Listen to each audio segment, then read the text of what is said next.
यथा गारं दुच्छनं उठे सम्मति विजति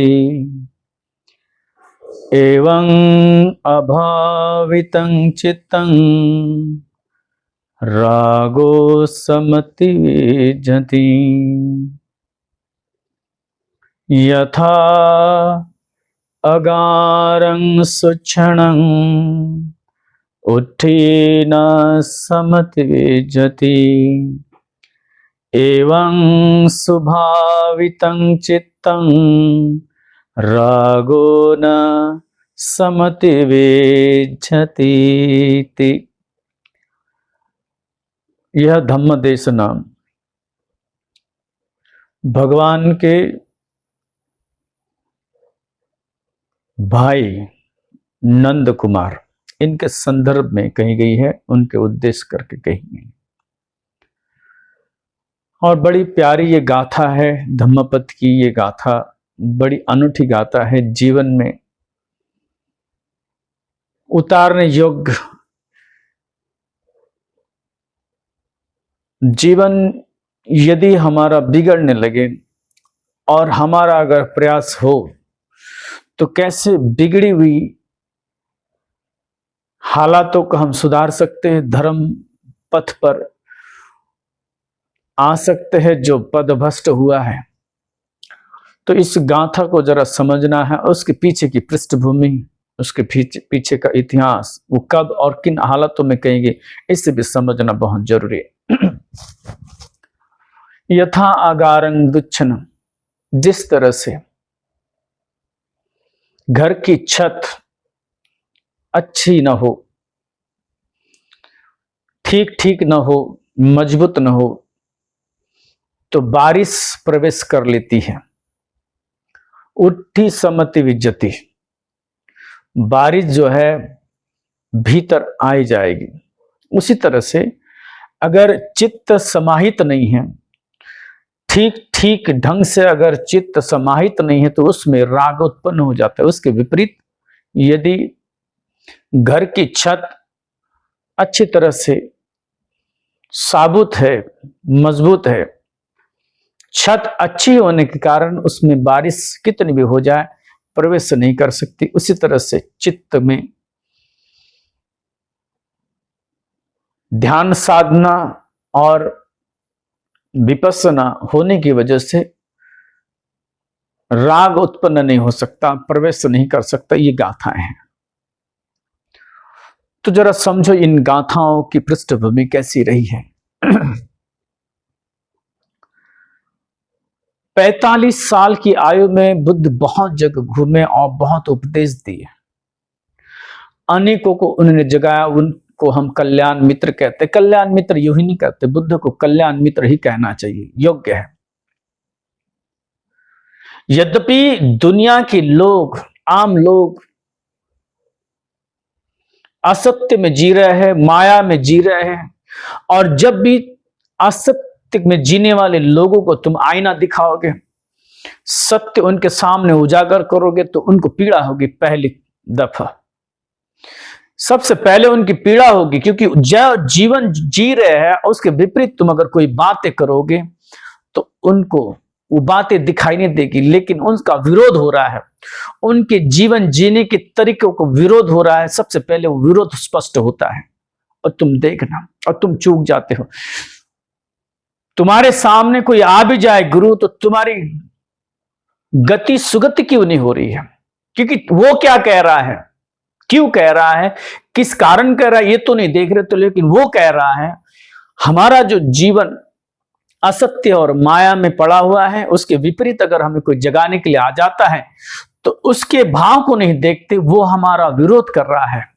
विधायक हमें दिखाई नहीं देता, विरोध हमें दिखाई देता और इसलिए हम उसके विपरीत सोचने लगते हैं। बुद्ध ने यह कतई परवाह नहीं की कि लोग मुझे क्या कहेंगे।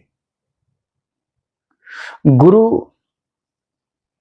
वो इसलिए पूजनीय नहीं कि वो तुम्हें ज्ञान दे रहा है, गुरु इसलिए पूजनीय है कि वो जानकर कि तुम्हारा अज्ञान हटाने के लिए वो शत्रुत्व निर्माण कर रहा है। अगर बात जची तो जची, नहीं तो दुश्मनी हो सकती है जिंदगी भर के लिए।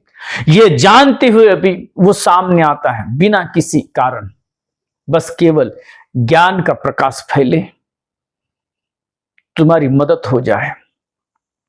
और यही कल्याण मित्र कहते हैं, तुम्हारा कल्याण जिसमें है यही सोचकर वो तुम्हें इंगित इशारा करते हैं, लेकिन तुम उनके इशारों को समझ नहीं पाते।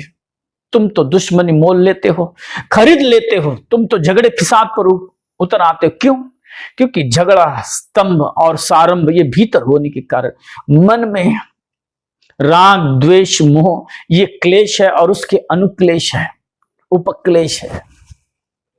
ये 16 उपक्लेश होने की वजह से जब भी तुम्हें कुछ कहता है तो किस भाव से कहता है ये तुम्हें समझ में नहीं आता। सबसे पहले तुम उसका विरोध प्रकट करना चालू कर दे। तो बुद्ध ने इसकी कतई परवाह नहीं की और छोटे मोटे लोगों के नहीं, अपने पिता तक की परवाह नहीं की, राजा महाराजाओं की परवाह नहीं की। आज तो सन्यासी का भेष धारण कर लोग तो चापलूसी कर रहे, लेकिन बुद्ध ने ऐसा कतई नहीं किया। चाहे वो राजा हो या भिखारी हो, उनके सामने जो आया, जो उचित है, जो योग्य है, उन्होंने उसे कहा। समझना, बुद्ध की ये खूबी रही है, बुद्ध ने कभी सत्य को छुपाया नहीं, जैसा है वैसा नग्न स्पष्ट रूप से लोगों को दिया, दोनों हाथों से दिया, पूरा पूरा दिया, कुछ छुपाया नहीं, जरा भी छुपाया नहीं। छुपाने का कोई रत्ती भर भी प्रयास नहीं किया बुद्ध ने। तो ये जो गाथाएं है और ये इसकी जो पृष्ठभूमि, ये बड़ी, इसकी जो पार्श्वभूमि है बड़ी अनमोल है, इस सोच को समझना जरा।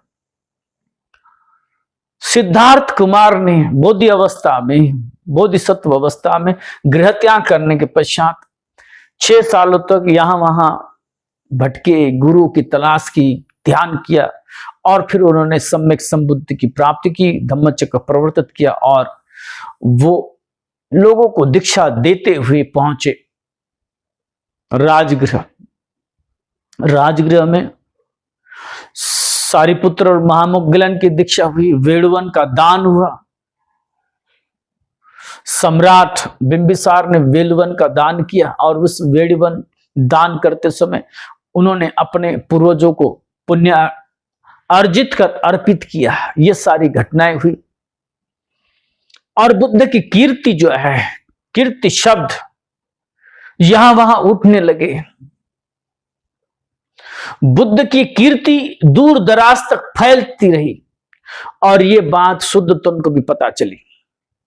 तो शुद्धोधन ने अपने प्रिय पुत्र को, बुद्ध को देखने की इच्छा प्रकट की, जाहिर की इच्छा, और इसलिए हजार हजार की तादाद में 10 बार दूतों को भेजा।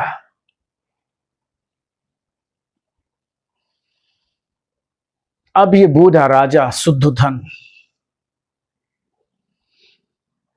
पुत्र वियोग से व्याकुल, पुत्र के दर्शन करने के लिए, केवल बुद्ध के नहीं तो पुत्र की भी उसको अभिलाषा थी। मेरा प्रिय पुत्र, उसको जाकर अब 7 साल हो चुके हैं। 7 साल के बाद इंतजाम किए, 10 बार उन्होंने दूतों को भेजा। कपिलवस्तु से लेकर जहां बुद्ध ठहरते थे राजगृह, तो वहां 10 बार दूतों को भेजा। जो भी दूत आते, हजार हजार दूतों को भेजा, 1000 की संख्या में। संदेश को राजा को लेकर आए थे, वो राजा का संदेश लेकर आए थे और बुद्ध को मिलने का कोई औचित्य नहीं था। उनका कोई संकल्प नहीं था कि बुद्ध के से मुलाकात हो जाए। वो तो बस राजा ने दिया हुआ संदेश लेकर आ रहे थे, लेकिन बुद्ध को देखने के पश्चात ये राजा को भी भूल गए और राजा के संदेश को भी भूल गए। जो कोई आता बुद्ध के धर्म को सुनकर उनको रहा न जाता, क्योंकि जब भी वो आते तो सामने भीड़ देखते भिक्षुओं की, कोई मिलने आता, कोई उपदेश दे रहे हैं, तो ऐसे तो होगा नहीं कि आए और बुद्ध को सीधे मिल लिए, उनके पास गए और कहेंगे चलो, ऐसा तो होगा नहीं। जो भी सभा चल रही होगी, जो भी प्रवचन उपदेश चल रहे होंगे, तो ये बैठे होंगे, सुना होगा उन्होंने। अब जब सुना तो मन से सुना होगा, ध्यान से सुना होगा, और सुनते सुनते वो सारा धर्म भीतर चला गया। वो धर्म इतना गहरा चला गया कि उनकी शुद्धि हो गई। वो तो सारे के सारे बुद्ध में हो गए, शुद्ध धन का कोई रहा नहीं वहां पर। शुद्ध धन की भेजे हुए दूत ऐसे एक बार नहीं, 9 बार 9 बार आए और भूल भी गए कहां से आए और क्या संदेश लेकर आए, ये तक भूल गए। अब क्या जाना और क्या वो परेशानी और क्या वो नौकरी और क्या वो चाकरी, और सारा भूल गए। बुद्ध के सानिध्य में आकर पूरी तरह समर्पित हो गए। उनकी तो जीवनी बदल गई। सारे के सारे शिनास्त्र हो गए, सारे के सारे उपलब्ध हो गए, ज्ञान को प्राप्त हो गए। जब इतना बड़ा मिल जाए तो नौकरी पाने में क्या रखा है, राजा की नौकरी में क्या रखा है, ये याद भी नहीं आया होगा। उनके दिलो दिमाग में वो बात भी नहीं चली होगी। और सारे के सारे धर्म के रस को पान करके, वो अमृत रस को पान करके संतुष्ट हुए और कोई वापस नहीं गया और ना ही शुद्ध धन का नाम लिया। शायद उनको पता चला होगा क्या रखा है। अब जब भीतर का दीपक जल गया तो अंधेरे की चर्चा क्यों, उन्होंने कोई चर्चा नहीं की, किसी ने कोई चर्चा नहीं की। लेकिन 10वीं बार जब भेजा जत्थे को, फिर 1000 लोग और फिर उनका एक मुखिया कालूदाई की अगुवाई में और 1000 लोग भेजे 10वीं बार। और 10वीं बार भेजने के पश्चात कालूदाई भी अरंध हुआ। उसके साथ जो 1000 लोग आए थे वो सारे के सारे फल को प्राप्त हुए। लेकिन उसने वो बात, जो 9 पहले दूत आए थे, 9 बार जो दूत पहले आए थे, उन्होंने जो संदेश नहीं दिया था, यह संदेश उसने दे दिया। ये तो बुद्ध की अनुकंपा रही, ये तो बुद्ध का प्रेम रहा, ये तो बुद्ध की माया रही, ये तो बुद्ध का आशीष रहा कि हम सभी फल को प्राप्त कर गए। लेकिन हमारा आना यहां पर मिल तो गया है महाधन, लेकिन किस कारण से आए थे हम, तो वो भी कारण बता दिया। क्योंकि राजा ने गिड़गिड़ा के कहा था, क्योंकि जो भी जा रहा है कोई वापस नहीं आ रहा, ना तो संदेश आ रहा है न लोग आ रहे हैं। जो भी जा रहा है जैसे विलीन हो रहा है। समंदर के पास जाने के पश्चात जो जन्मों जन्मों का प्यासा हो और बुद्ध के दर्शन करने का उनको योग मिला हो, वो लाभ हुआ हो, वो कैसे भला वापस जाएगा। सारे के सारे वो उस समंदर में, उस महासागर में एक रूप हो गया, कोई वापस नहीं गया। लेकिन कालूदाई ने वो संदेश शुद्ध धन का, बुद्ध पिता शुद्ध धन का संदेश भी बता दिया कि ऐसी ऐसी बातें हैं। इसके पहले भी 9 बार संदेश वहां का आए, बड़ी तादाद में, हम भी बड़ी तादाद में आए, लेकिन कोई वापस नहीं गया। तो शुद्ध धन राजा सम्राट आपको याद कर रहे हैं, आपके दर्शन के प्यासे हैं, वो दर्शन करना चाहते हैं। ये संदेश लेकर मैं आया हूं।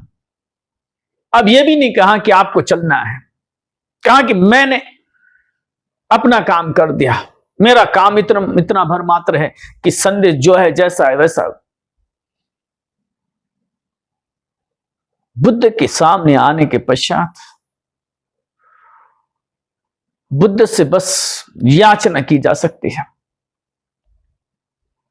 बुद्ध के सामने कोई डिमांड करना यह उचित नहीं है। बुद्ध यूं करे त्यों करे, यहां जाए वहां जाए, इशारे तो नहीं कर सकते। बुद्ध को किसी भी तरह से प्रभावित भी नहीं कर सकते। ना तो बुद्ध को आज्ञा दे सकते हैं, ना तो बुद्ध को प्रभावित कर सकते, लेकिन संदेश इतना भर जो है वो तो दे सकते हैं। तो यही कार्य कालुदाय ने कहा कि शुद्धोधन आपको याद कर रहे हैं और उनकी मिलने की बड़ी अभिलाषा है, ये संदेश लेकर मैं आया। इसके पहले भी 9 बार राजा ने संदेश भेजे, लेकिन जो आया यहां पर सारे के सारे विलीन हो गए। इस अमृत महासागर में सारे के सारे अमृत पान करके वो अमृतमय हो गए, कोई वापस लौटा नहीं है। मेरा ये उत्तरदायित्व है, मेरा ये कर्तव्य है कि मैं आपको ये संदेश दे दूं। संदेश दिया, फिर बुद्ध गए। बुद्ध राजगृह से अपनी राजधानी, पुरानी राजधानी कपिलवस्तु गए। कपिलवस्तु में जाते ही पहले दिन बुद्ध को बड़ी कठिनाई आई, क्योंकि ये शाक्य कुल जो है अपने आप को बड़ा श्रेष्ठ मानता था। शाक्य में जितना अहंकार था, बुद्ध के समय, बुद्ध के समकालीन जितने भी लोग हुए, जितने भी राज्य हुए, उन सभी में अपने कुल का जिनको अभिमान था वो शाक्य, उससे बड़ा कोई कुल का अभिमान रखने वाला कोई नहीं था। अपनी जाति, अपनी शुद्धता, अपनी श्रेष्ठता शाक्य को इतनी प्रिय थी और इतना अभिमान था, वो किसी के सामने झुकते नहीं। बुद्ध गए, बुद्ध के सामने भी नहीं झुकना चाहते थे। तो बुद्ध ने अपना प्रताप दिखाया। अपना प्रताप दिखाने के पश्चात बुद्ध को उन्होंने स्वीकार किया, अपने से बड़ा कहा और वंदन किया। नहीं तो आमतौर पर वो बुद्ध को भी वंदन करने के लिए राजी नहीं थे। तो इतना अभिमान था। जहां जहां अभिमान आता है वहां वहां अज्ञान आता है। वो तो बस उम्र की सोच रहे हैं। हम अगर उम्र में बड़े हैं तो हमें आदर सत्कार मिलना चाहिए, हम उन्हीं को आदर देंगे जो हमसे बड़े हैं। जिस स्वभाव था ये सर्वसाधारण आमतौर पर नियम है और वही चाहते हैं। अब आयु की दृष्टि से देखा जाए तो पिता थे, पिता के बाद चाचा थे, चाचियां थी, तो बुजुर्ग, बड़े बुजुर्ग भी लोग थे और इनमें कूट कूट के अहंकार भरा हुआ था, अभिमान भरा हुआ था, अपनी जाति का, अपने कुल का। इसलिए बुद्ध को महाप्रताप दिखाना पड़ा और फिर अपने पूर्व जन्म की कहानियां बतानी पड़ी। वेशांतर जातक बुद्ध ने पहले दिन वहां पर बताया, किस तरह से दान किया, किस तरह से धर्म प्राप्त करने के लिए कितनी तैयारियां उन्होंने की है। आज जो उन्हें उपलब्ध हुआ है बुद्धत्व हासिल करने के लिए, कितनी पारमिताओं को, कैसे कैसे उन्होंने पारमिताएं पूरी की। उसमें से एक दान पारमिताओं को पुष्ट करने वाली वेशांतर जातक को उन्होंने बताया। आम बात नहीं है।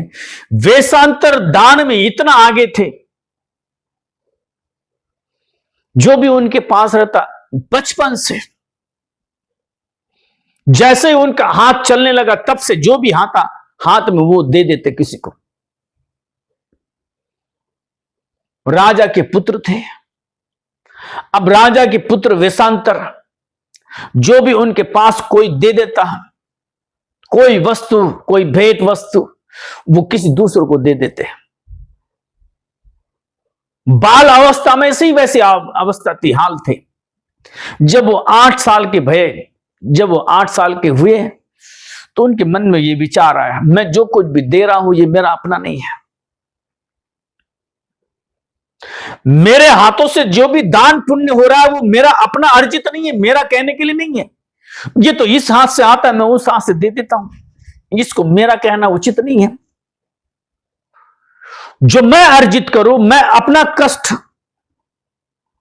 कर्म करके अर्जित करो और फिर मैं किसी को दूं, जो मेरा है, जिससे मुझे पीड़ा हो, पाने के लिए जो पीड़ा होती है, जो कष्ट लगते, परिश्रम लगते, वो परिश्रम के बाद मैं कुछ दे दूं।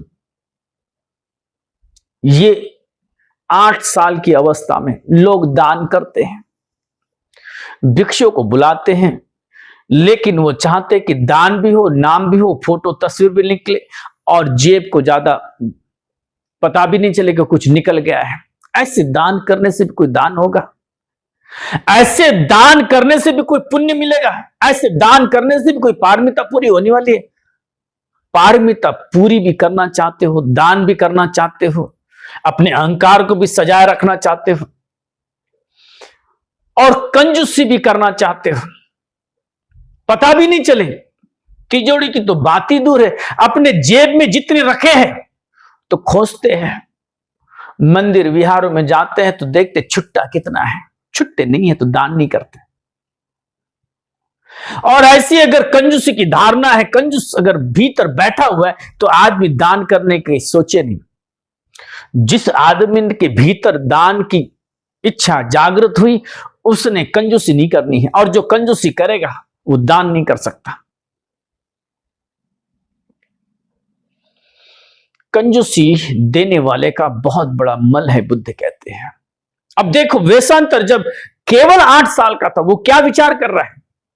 ये मैं जो भी दे रहा हूं, बड़े बड़े उपहार आ रहे हैं, बड़ी बड़ी भेंट वस्तुएं आ रही है, मैं दान तो दे रहा हूं दूसरों को, किसी को दे तो दे रहा, लेकिन मेरा अपना नहीं है, कोई ला रहा है मेरे लिए, फोकट का ला रहा है, मैं ले रहा हूं, दे रहा हूं।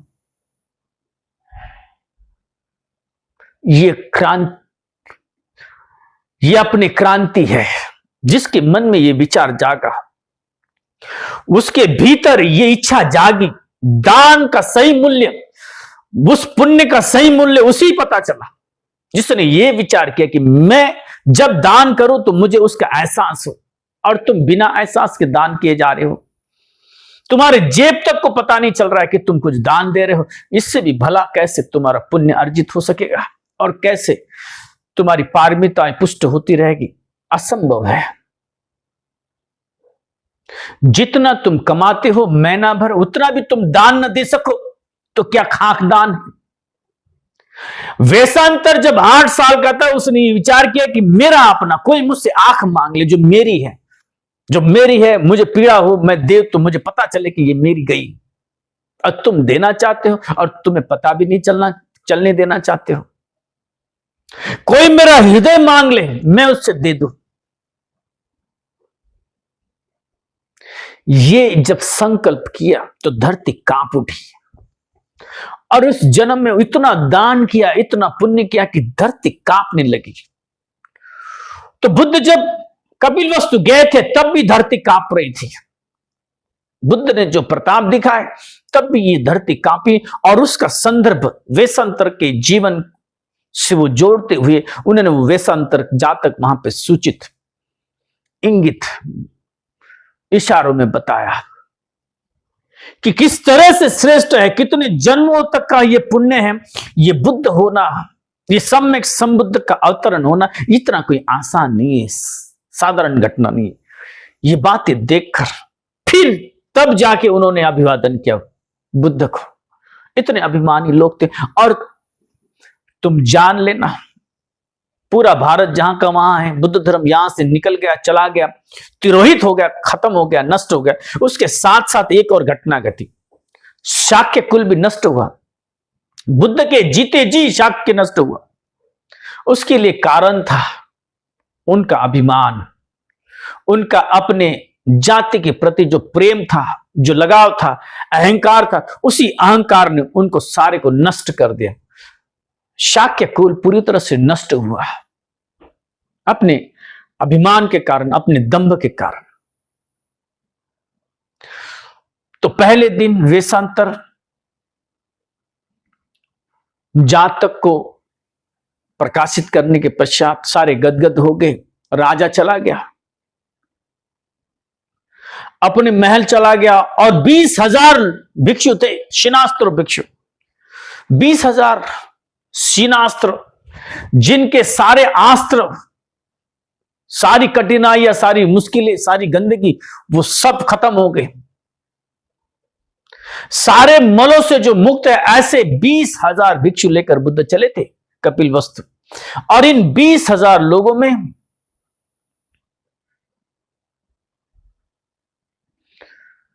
जितने भिक्षु थे उन सभी का वो भोजन राजा तैयार करने लगा। सुबह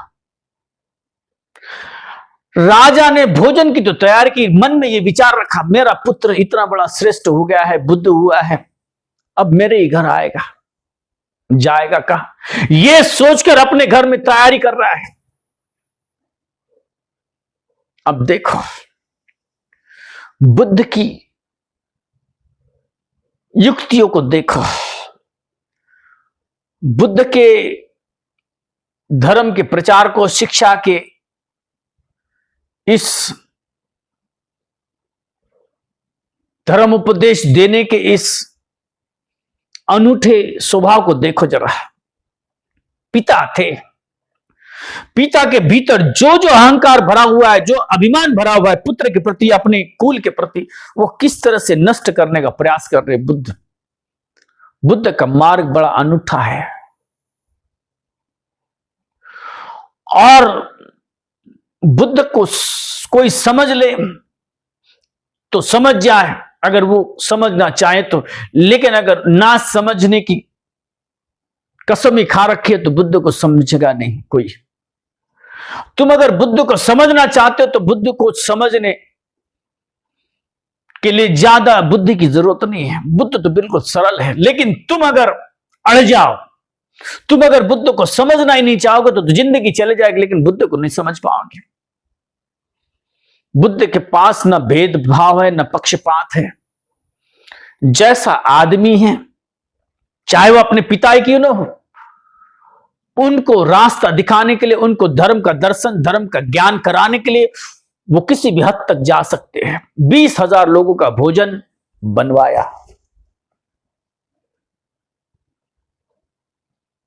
20,000 लोगों का भोजन बनवाया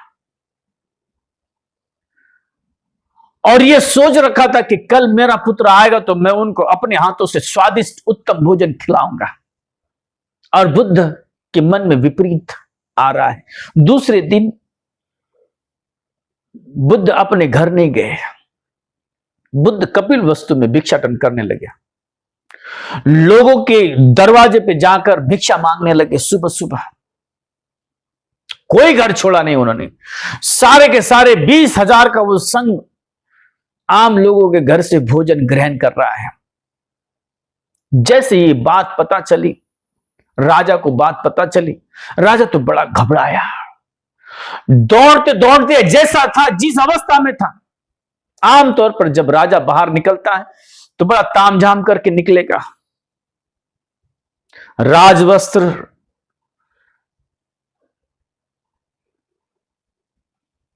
और सारे तेजों में गहने पहनकर आएगा, आभूषण के साथ आ जाए। राजा की आभूषण अगर न हो तो राजा ऐसे ही चला जाए, प्रजा में तो पहचान भी नहीं आएगा। कोई पहचान राजा की ऐसे थोड़ी होती है। राजा की पहचान होती है जब उसके सामने 4 लोग संतरी मंत्री होते हैं, गहने होते हैं, वस्त्र होते हैं, साजो सिंगार होता है, तब तो पता चलता है। लेकिन जैसे पता चला कि बुद्ध भिक्षाटन पर निकले और उनके साथ सारा संघ 20,000 लोगों का, ये तो घबराया, भागता चला आया, दौड़ते चला आया और कदमों में गिर गया। और क्या कहता है देखो, उसकी आंखें अभी भी नहीं खुली। बुद्ध से क्या कह रहा है, क्यों मुझे लज्जित कर रहे हो, क्यों मुझे लज्जित कर रहे हो? मेरे ही राज्य में आकर, मेरी राजधानी में आकर, मेरे सामने आकर तुम मुझे लज्जित कर रहे हो?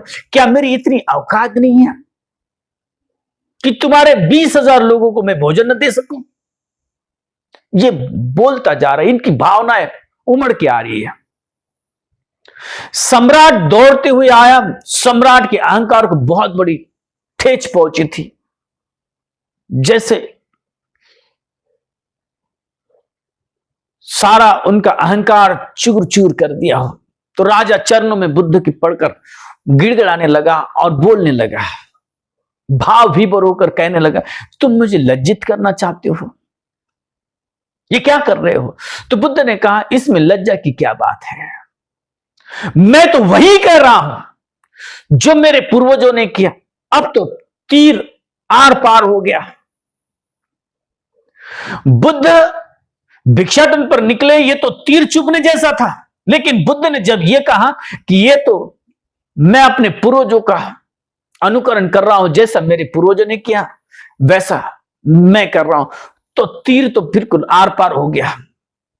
सीने के भीतर चुभ जाए तीर और आर पार हो जाए, ऐसी दशा थी। ये तो कहा कि मैंने तो कभी किसी से कुछ मांगा नहीं, मैं तो देता हूं, मैं तो मांगता नहीं किसी से। तब बुद्ध ने बताया कि नहीं, मैं राजन तुम्हारी बात नहीं कर रहा हूं, सम्राट तुम्हारी बात नहीं कर रहा हूं, मेरे पुरखे, मेरे पूर्वज और है, मैं तो बुद्धों की बात कर रहा हूं। बुद्ध ने कहा कि जितने भी बुद्ध हुए उन्होंने यही किया है, अपने हाथ में भिक्षा पात्र लेकर भिक्षा ले रहे हैं। यह बुद्धों की परंपरा है, राजा की परंपरा से कोई मतलब नहीं। जब भी तुम भिक्षु संघ में आ जाओ तो अपने घर का, अपने कुल का, अपने परिवार का कोई स्वाभिमान अहंकार लेकर मत चलना। यही सीखना है इस कहानी से। बहुत सारे लोग चीवर पहन लेते हैं, बुद्ध के शासन में आ तो जाते लेकिन पहुंच नहीं पाते, समझ में नहीं आता उनका। तो कोई अभिनेता था तो डींग हाँक रहा है कि मैं तो चीवर वस्त्र पहन लिया हूं, मैंने घर गृहस्थी छोड़ दी है। मैं क्या था? अभिनेता था। मैं तो इतने करोड़ों का मालिक था। यद्यपि तुमने कांसा वस्त्र धारण कर रखा है, लेकिन तुम अब भिक्षु बने नहीं हो। अगर बनते तो तुम्हारी परंपरा अलग हो जाती, तुम्हारी बुद्ध की परंपरा होती। तुम तो बुद्ध की परंपरा में हो ही नहीं, तुम तो अभी वही स्वागत सत्कार फूल माला में ही लटके हुए हो, किसी की प्रशंसा में ही लटके हुए। और जब तक तुम लटके रहोगे प्रशंसा में, तुम बुद्ध के पास कतई खड़े नहीं हो सकते। बुद्ध के पास बैठने का, बुद्ध का उपासक होने का एकमात्र रास्ता है कि तुम पुराना छोड़ दो और नए को पकड़ लो। अब जब तुमने पुराना छोड़ा ही नहीं है तो नए को पकड़ोगे कैसे? कोई कहता है कि मैं इतने धन का मालिक था, करोड़ों की जायदाद थी, करोड़ों की संपत्ति थी, वो गिनाता है, भिक्षु होने के पश्चात 4 लोगों में बताता है, बखान करता है, तो समझ लेना ये पहुंचा नहीं। इसने बाल तो निकाले हैं, लेकिन सर के बाल निकाले हैं, मन इसका अभी वही है जहां वो था।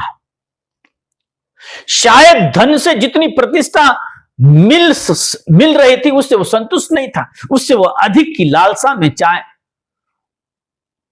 भिक्षु बना हुआ है, संघ में शामिल हुआ है, अपनी लालसा को पूरा करने के लिए, उसी चेष्टा में अपने अहंकार को बढ़ाने के लिए अब उसने ये चीवर धारण कर लिए।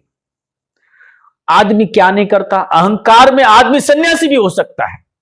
बुद्ध ने क्या कहा? शुद्धोधन से कहा, राजन ऐसा मत सोचो, मैं तो अपने पूर्वजों की परंपरा को निभा रहा हूं। जितने भी बुद्ध हुए उन्होंने ऐसा ही किया है, वो सारे के सारे भिक्षा से जीवन जीते थे, मैं वही कर रहा हूं, मैं कुछ खास नहीं कर रहा हूं। बड़ा दुखी हुआ। बुद्ध ने देखा है कि राजा समझ नहीं पा रहा है, तो राजा ने फटकार लगाई, बुद्ध किसी से डरते नहीं, मैंने पहले कह दिया। तुम अगर ज्ञान तुम्हारे भीतर है, तुम्हारे भीतर अगर ज्ञान आ जाए तो तुम किसी से सामने झुकोगे नहीं, तुम चापलूसी नहीं करोगे। संन्यास्त के नाम पर कोई चापलूसी कर रहा है, इसका मतलब यह है कि जो जीवन उसने पहले जिया है उसमें वो संतुष्ट नहीं था, अपनी इच्छा को पूरा करने के लिए वो सन्यासी हुआ है। फिर वो देखता है, गिनता है, गिनती करता है। सन्यासी लोग व्यापार और इन चीजों में फंसे हुए हैं। बुद्ध ने साफ साफ कहा, अगर तुम्हें निर्वाण चाहिए तभी मेरे पास आओ, अन्यथा नहीं, तुम दूसरी जगह चले जाओ, कोई दिक्कत नहीं। व्यापार आदि चीजों के लिए बुद्ध ने बिल्कुल निषेध किया है। अपने भिक्षुओं को जो विनय दिया है, उस विनय में अगर कोई पैसे की बात करे, कोई गान संगीत ताल की बात करे, जो दुनिया आम लोग संसारिक लोग, घर गृहस्थ के लोग अपनी संतुष्टि चाहते हैं, इंद्रियों को तृप्त करना चाहते। इन इंद्रियों विषयों वासनाओं में जो फंसा हुआ आदमी है उसको बाहर निकालने के लिए इंतजाम किया है। बुद्ध ने विनय दिया है और इतने कड़े विनय हैं तुम सोच भी नहीं सकते। व्यापार की तो सोचना ही नहीं, क्रय विक्रय बिल्कुल नहीं करना है, संगीत ना तो सुनना है, ना गीत गाना है, ना रात जगने देना है। भीतर ये रात जगने नहीं देना है। राग कैसे उत्पन्न न हो जाए। विरक्त होने के लिए बहुत जरूरी है कि आम लोगों से तुम अलग हो जाओ। गृहस्थी जिस तरह से दलदल में फंसा हुआ है, विषय वासना में फंसा हुआ है, उसको बाहर निकालने के लिए बुद्ध ने बड़े इंतजाम किए हैं, विनय दिया है। तो बुद्ध ने कहा कि ये गृहस्थ का जो जीवन है, ये गृहस्थ से जीवन से ये बुद्ध का जीवन, भिक्षु का जीवन अलग है, विरक्ति का जीवन है, समझो जरा। और तब कहा कि उठो, यह अहंकार, यह अभिमान तुम जो रख रहे हो अपने साथ, और तुम्हें जिससे पीड़ा हो रही है, जरा उठो, तुम जागो। बुद्ध ने अपने पिता को उपदेश किया कि जागो, इस निंद्रा, इस तंद्रा से तुम जाग खड़े हो जाओ, उठो जरा, धम्म को देखो, धम्म का आचरण करो। जो नहीं है, जो सत्य नहीं है, उसको छोड़ो। यह अहंकार की जिंदगी, यह अभिमान की जिंदगी कब तक जियोगे? जो धर्म है उस धर्म में जीना सीखो। धम्मं चरेस चरितं न तं दुश्चरितं चरे, धम्मचारी सुखं सेति अस्मि लोके परम मिच। धम्मं चरेस सुचरितं, सद्धर्म में जियो। धर्म जो है उसमें तुम समाहित हो जाओ, अधर्म में नहीं। ये जो भी अधर्म है, दुराचार है, ये मन का दुराचार है, अहंकार और है क्या, दुर्गति का रास्ता है। ये तुम्हें सुगति की ओर ले नहीं जा सकता, क्योंकि ये रास्ता ही धर्म का नहीं, ये अधर्म का रास्ता है। धर्मचारी सुखं सेति, जो धर्म का आचरण करता है वो सुख लाभ करता है यहां और वहां। इसलिए तुम छोड़ दो ये बेकार की बातें, ये अहंकार, ये स्वाभिमान, इसको छोड़ दो, त्याग दो, इसमें कुछ रखा नहीं है। बुद्ध ने जैसे दीपक जला दिया हो अंधकार में दुनिया में, इसको तो बड़ा अभिमान था अपने आप पर। अब ये बूढ़ा हो गया था, जर्जर हो गया था। जो पुरखों से चलती आ रही है घटनाएं, अपने आप को श्रेष्ठ मानने वाले शाक्य, अब ये बूढ़ा हो गया था। और तब बुद्ध ने उपदेश दिया, दोनों सुन रहे थे, माता और पिता, बुद्ध पिता, बुद्ध माता। सम्राट शुद्धोधन के कानों पर ये जो दो बातें पड़ी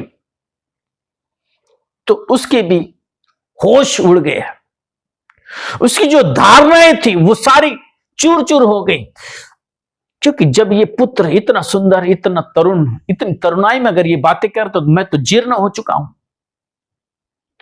और इसका जो पुण्य है, बुद्ध का जो पुण्य है, ये आम पुण्य नहीं है। अभी कल की बात है, वेशांतर, ऐसी चीजें, ऐसी घटनाएं बताएं, इसके सामने तो केवल नतमस्तक हुआ जा सकता है। तो अपना जो अहंकार था, उस अहंकार को सम्राट ने जरा बाजू रखा। प्रजापति गौतम ने भी ये जब उपदेश सुना, धम्मं चरे सुचरितं न तं दुश्चरितं चरे, उन्हें भी सोतापत्ति फल प्राप्त हुआ, दोनों को फल प्राप्त हुए। सोतापन्न फल मिल जाए तो उसकी अभी मुक्ति का रास्ता सीधा हो गया है। 7 जन्मों तक उसने भी मुक्त होना है, उसके पहले भी हो सकता है लेकिन 7 के ऊपर नहीं। अब प्रजापति तो फिर भिक्षुनी बनी, फिर वो भी अरहंत हुई। तो कहने का मतलब ऐसा है कि जब बुद्ध ने ये उद्घोषणा की, धम्म के आचरण की और धर्म के आचरण की महत्ता को उन्होंने जब प्रदर्शित किया, बताया,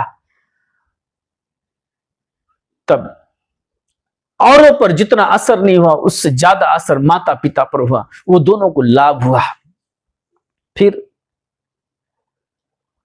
बातें हुई, यशोधरा के पास गए, यशोधरा से बातें हुई और यशोधरा की साथ साथ राहुल की दीक्षा हुई।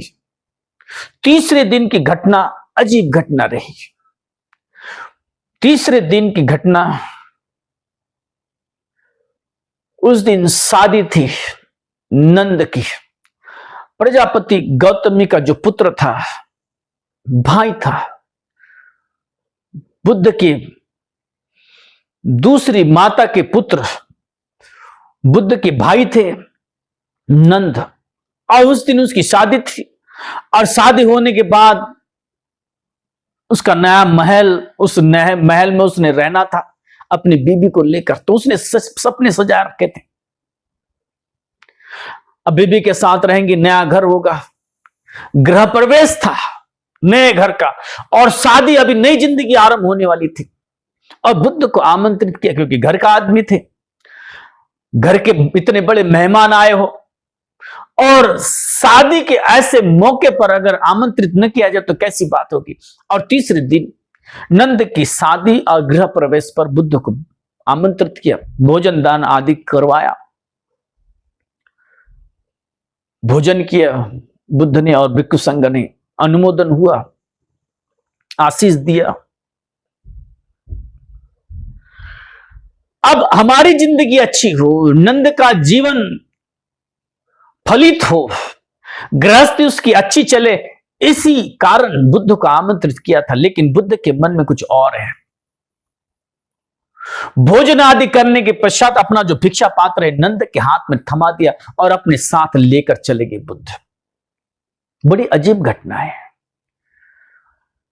शादी होने वाली थी, शादी के बाद बाल बच्चे होने थे, सपने रंगने वाले थे, और सपने रंगने से पहले शादी जैसे खत्म होगी उसके हाथ में भिक्षा पात्र पकड़वा दिया। शादी के उस मंडप से अपने साथ ले गए बुद्ध। अब जबरदस्ती भी नहीं की और ले गए बिल्कुल जबरदस्ती की तरह। यह बड़ी अनूठी विधि रही बुद्ध की। बुद्ध को अगर किसी को कुछ देना होता था, जिसका समय आता हो और बुद्ध को पता चला हो, तो बुद्ध उसके पास स्वयं जाकर उसको प्रेरित करते। अब बुद्ध के प्रति इतना आदर सत्कार, और इतना सत्कार होने के पश्चात बुद्ध का जो भिक्षा पात्र है वो वापस देना इतना साहस नहीं कर पाए कि मैं कहूं कि ये वापस ले लो। महल से नीचे आते समय ऊपर सोचा था कि अब जब नीचे उतरने के लिए जाएंगे तो दे दूंगा, लेकिन बुद्ध कुछ कहे ना। बुद्ध आगे आगे चल रहे और नंद पीछे पीछे चल रहा है। फिर नंद को लगा कि ये सीढ़ियां उतरने के पश्चात निचली सीढ़ी पर ले लेंगे। फिर कुछ आगे चले और चलते ही रहे। बुद्ध कपिलवस्तु से निकल गए,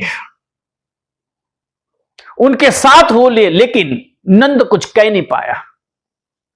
अंततः पत्नी कपिलवस्तु की सबसे सुंदर स्त्री जनपद कल्याणी, नाम ही है जनपद कल्याणी। जनपद कल्याणी एक्चुअली नाम नहीं है, उसकी सौंदर्य को देखकर नाम रखा जाता है।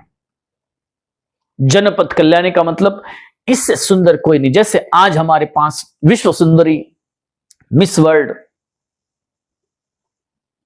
जगत सुंदरी ऐसे खिताब है, तो वैसे किताब है जनपद कल्याणी। इतनी सुंदर थी। और जब पता चला कि ये तो वापस ही नहीं आ रहा, भिक्षा पात्र लेके जा, तो पीछे जाकर चीख कर कहते कि मैं तुम्हारा इंतजार करती, वापस जरूर आना। ये जो घटना घटी ये आम घटना नहीं है।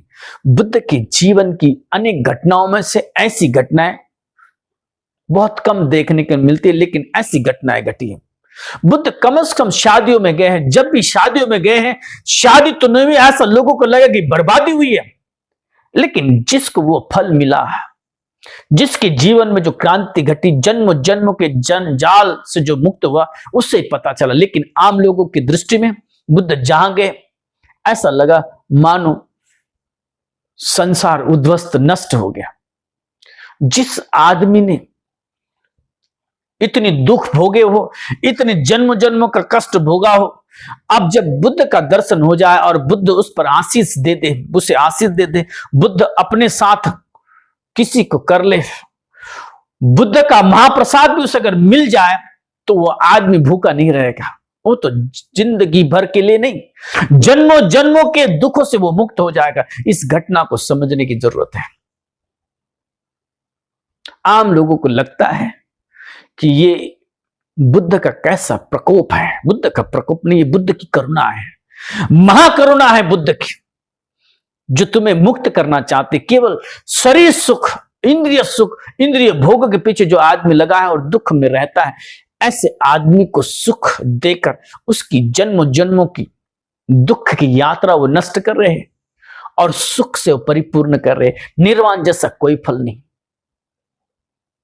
लेकिन आम दृष्टि में, क्योंकि हम जहां पर खड़े हैं, हम दलदल में खड़े हैं, इसलिए हमें पार का दिखाई नहीं देता। लेकिन बुद्ध वो देखते हैं, बुद्ध वो जानते हैं, और बुद्ध कल्याणी करते हैं, बुद्ध मंगल ही करते हैं। ऐसे ही हमारी कोई गति हो, ऐसे ही हम भी गतिशील हो। हमारे जीवन में जो दुख और जिसको हमने सुख मान के रखा है, जो दुनियादारी झंझटों में हम फंसे हुए, जितने जल्दी हो सकता है उतने जल्दी हमारे दुख तिरोहित हो जाए, नष्ट हो जाए। हम जितने अस्त्रों को लेकर बैठे हो, सारे अस्त्र छीन हो जाए। सबका कल्याण हो, सबका मंगल हो, सबकी तृष्णा नष्ट हो, सभी मुक्ति का मार्ग चुने, सबका मंगल हो।